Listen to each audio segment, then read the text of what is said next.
But on the first day of the week, at early dawn, they came to the tomb, taking the spices that they had prepared.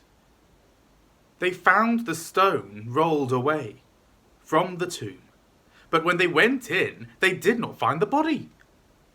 While they were perplexed about this, suddenly 2 men in dazzling clothes stood beside them. The women were terrified and bowed their faces to the ground, but the men said to them, "Why do you look for the living among the dead?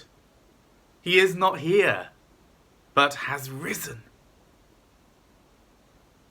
Remember how he told you while he was still in Galilee that the Son of Man must be handed over to sinners and be crucified and on the 3rd day rise again."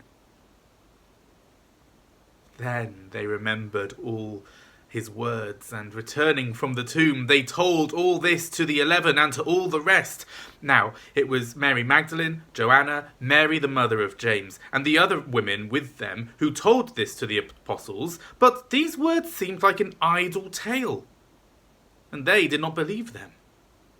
But Peter got up, and he ran to the tomb.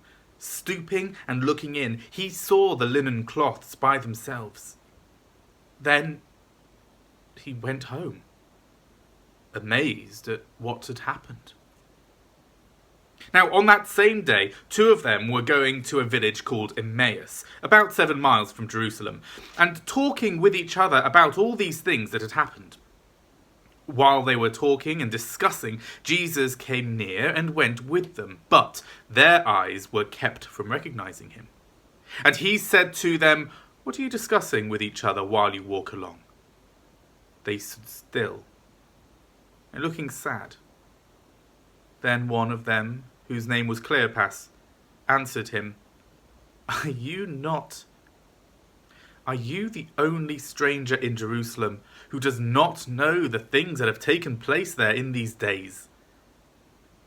He asked them, "What things?"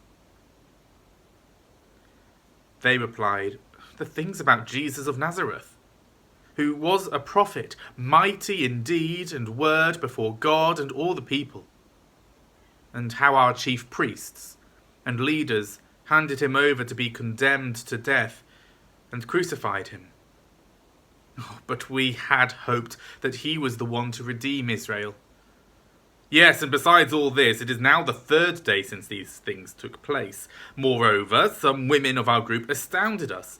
They were at the tomb early this morning, and when they did not find his body there, they came back and told us that they had indeed seen a vision of angels who said he was alive.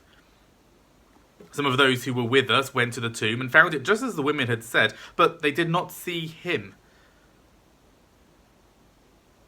Then he said to them, "Oh, how foolish you are, and how slow of heart to believe all that the prophets have declared.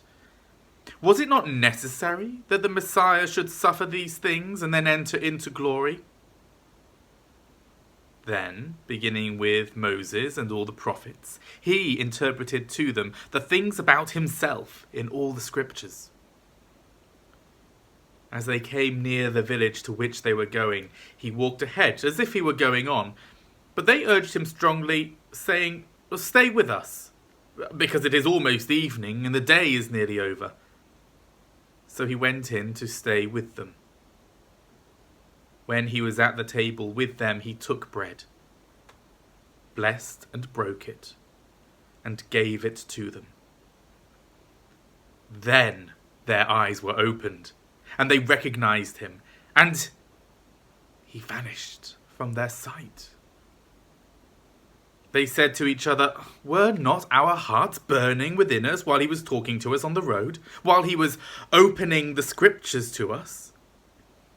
That same hour they got up and returned to Jerusalem, and they found the 11 and their companions gathered together. They were saying, "The Lord has risen indeed, and he has appeared to Simon." Then they told what had happened on the road, and how he had been made known to them in the breaking of bread. While they were talking about this, Jesus himself stood among them and said to them, "Peace be with you."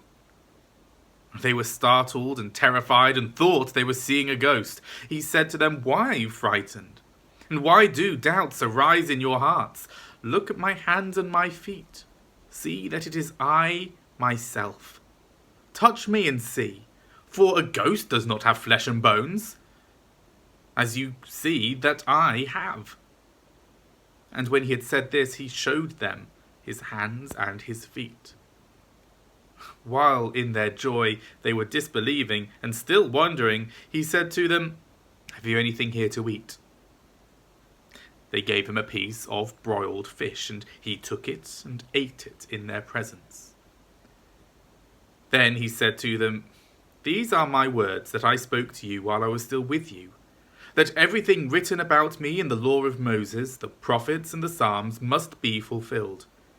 Then he opened their minds to understand the scriptures, and he said to them, "Thus it is written, that the Messiah is to suffer and to rise from the dead on the third day, and that repentance and forgiveness of sins is to be proclaimed in his name to all nations, beginning at Jerusalem.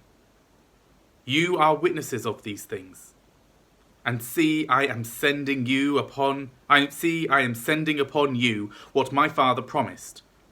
So stay here in the city until you have been clothed with power from on high." Then he led them out as far as Bethany, and lifting up his hands, he blessed them. While he was blessing them, he withdrew from them and was carried up into heaven. They worshipped him and returned to Jerusalem with great joy, and they were continually in the temple blessing God. This is the gospel of the Lord.